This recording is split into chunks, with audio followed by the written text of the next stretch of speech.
the original reason why the Secret Service ever became interested in directed energy weapons, because they have their specific needs for that protective mission, and they have,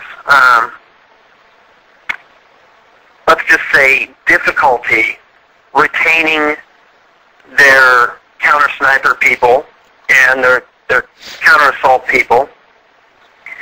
And that article, Secrets of the Service, talks about why they're unable to retain their employees, about how they're working 20 hours a day with no days off type of thing.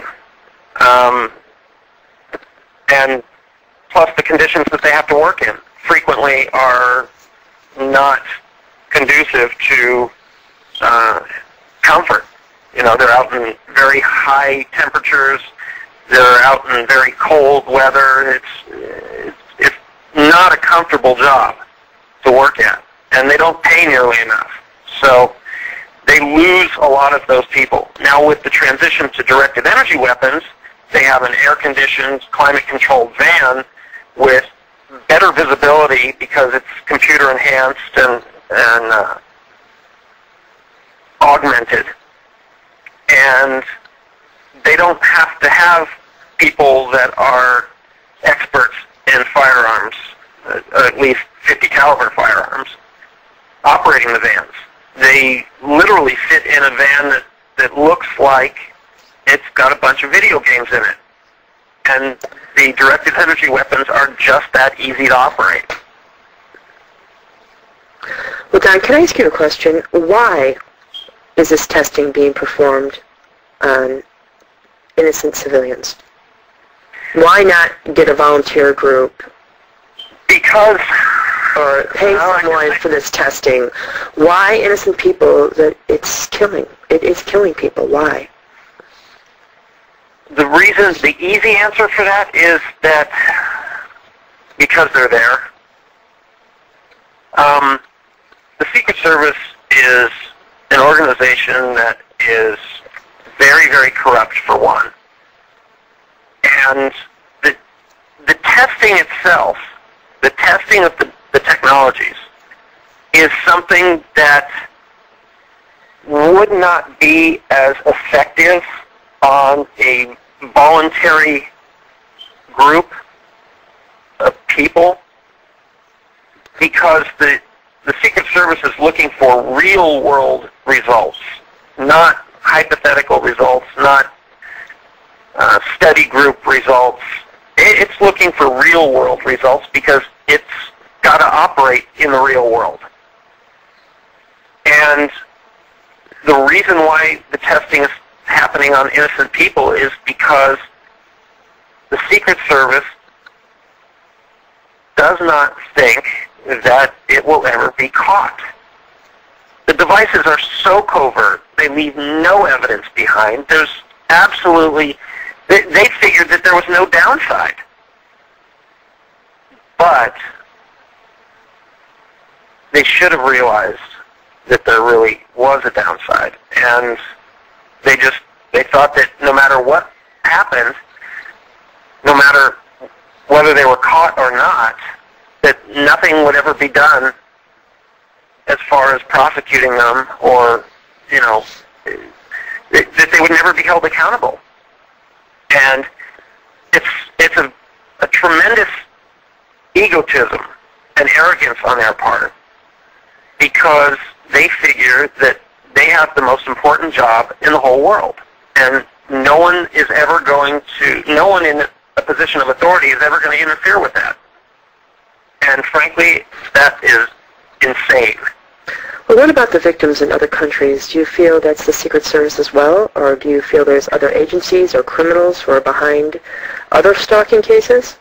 Well, I personally believe that there are former Secret Service employees that have gone to work for large companies, either security firms or multinationals, so forth, and they brought the technological information with them.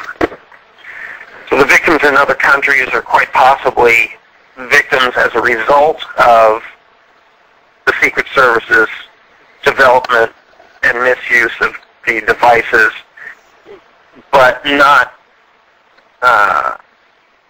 actual victims of the Secret Service. There's a whole bunch of companies that hire former Secret Service employees as a matter of course. They value their training, they value their knowledge of how the Secret Service does what it does. And obviously people that are without a conscience as much as the victimizers are,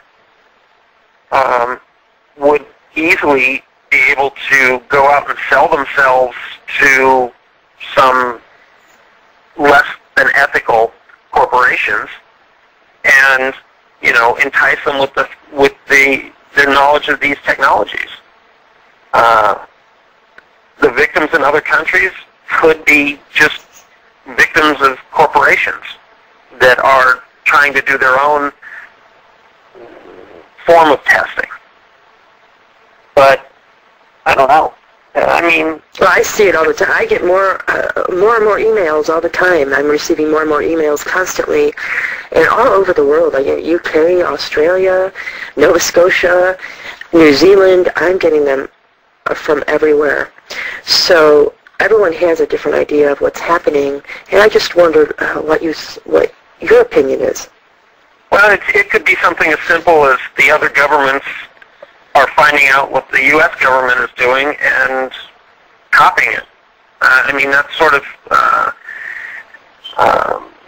arms race happened with nuclear weapons. It's happened with biological weapons. It's happened basically in every area of defense development.